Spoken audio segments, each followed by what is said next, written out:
27 ફેબ્રુઆરી 2002 ગુજરાત એક ભયાનક હિંસાની આગમાં લપેટાઈ ગયું. ખોફ અને નફરતનો ધુમાડો ચારે બાજુ ઉડવા લાગ્યો. હજારો નિર્દોષ લોકો આગમાં બુઝાઈ ગયા. લાખો લોકો બેઘર બન્યા. કરોડોની સંપત્તિ લૂંટાઈ ગઈ અને સળગાવી દેવામાં આવી. માસૂમ લોકો મોત અને વિનાશના આ તાંડવના ભોગ બન્યા. માસૂમ અને બેકસૂર લોકો વિનાશ અને જુલ્મનો શિકાર બન્યા. હિંસક ટોળીઓના હાથે થઈ સદભાવના, માસૂમિયત અને માનવતાની હત્યા, અને અંતમાં રહી ગયો માત્ર પીડિતોનો આક્રોશ. 2002 ગુજરાત હિંસાએ ઘટનાઓની હારમાળા સર્જી દીધી.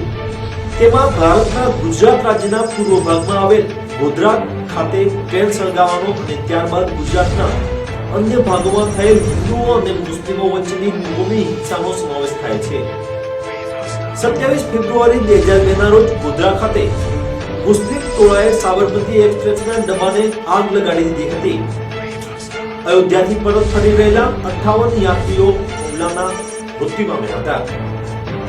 તેના કારણે બીજા દિવસે મુસ્લિમો સામે અને ત્યારબાદ બંને કોમ વચ્ચે હિંસા અને હુલ્લડો શરૂ થઈ ગયા, જે જૂન મહિનાના મધ્ય સુધી ચાલ્યા હતા. તેમાં 790 મુસ્લિમ અને 254 હિન્દુ લોકો મૃત્યુ પામ્યા હતા અને અન્ય 223 વ્યક્તિઓ ખોવાઈ ગઈ હતી. 536 ધાર્મિક સ્થળોને નુકસાન થવા પામ્યું હતું, જેમાં 273 દરગાહ અને 241 મસ્જિદ, 19 મંદિરો અને 3 દેવળનો સમાવેશ થાય છે.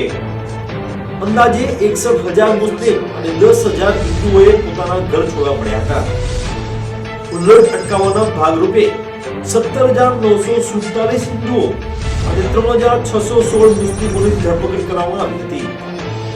કુલ 27,901 હિન્દુઓ અને 7,651 મુસ્લિમ લોકોની ધરપકડ થઈ હતી. આ ઘટનાઓ ભારતમાં રાજકીય રીતે હંમેશા વિવાદાસ્પદ રહી છે. કેટલાક ટિપ્પણી કરનારાઓએ હિન્દુઓ અને મુસ્લિમોના મૃત્યુને હત્યાકાંડ જણાવ્યું છે, જેમાં સરકારે પણ ભાગ ભજવ્યો હતો. તો અન્યોએ હિન્દુઓ અને મુસ્લિમોના મૃત્યુને હુલ્લડો અને હિંસક બનાવવાનો શિકાર ગણાવે છે. ત્યારે આ ઘટનાથી બનાસકાંઠા જિલ્લો પણ બાકાત રહ્યો નહોતો. બનાસકાંઠાના દિયોદર તાલુકાના સેસણ ગામે પણ કોમી રમખાણો ફાટી નીકળ્યા હતા, જેમાં 14 જેટલા લોકોના મોત થયા હતા, જેમાં 2 બાળકો, 3 મહિલા તેમજ 9 જેટલા પુરુષોનો સમાવેશ થાય છે.